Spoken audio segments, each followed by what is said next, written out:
সম্মানিত দেশবাসী, আপনাদের লক্ষ্য করুন এখানে আমরা এই যে গলার মধ্যে থাইরয়েড, সেই রোগীটা অনেক বড় থাইরয়েড ছিল। আমরা 1 মাস চিকিৎসা করছি, ইনশাল্লাহ কমে গেছে। যেটা অপারেশন 30-40 হাজার টাকা খরচ করে অপারেশন করলে গলার মধ্যে একটা স্পট পড়ে যায়, পাশাপাশি আবার হয়ে যায়। কিন্তু ইনশাল্লাহ আল্লাহ রসের সময় আমরা 1 মাস চিকিৎসা করছি এবং চিকিৎসা করার পরেই আমরা দ্বিতীয় মাস চিকিৎসা করতেছি ওনাকে। 1 মাস চিকিৎসা প্রায় 70%-ই এটা কমে গেছে এবং আমরা এই যে আল্লাহ রসের সম্মতে আশা করি এই মাসে পুরা কমে যাবে। হ্যাঁ, ইনশাআল্লাহ। ভিজিট করার জন্য আমাদের মধ্যে উপস্থিত হয়েছেন বিশিষ্ট ইসলামী চিন্তাবিদ, বৃহত্তর সিলেটের রত্ন,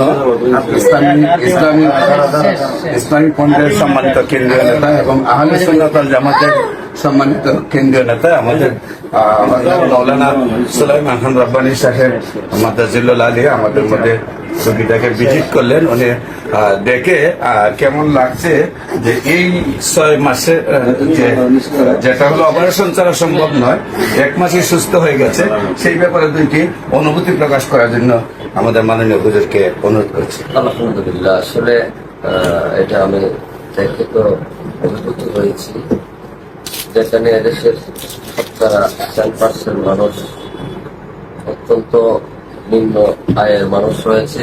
সেক্ষেত্রে এই জাতীয় চিকিৎসা করা তাদের জন্য বড় কঠিন বিষয়।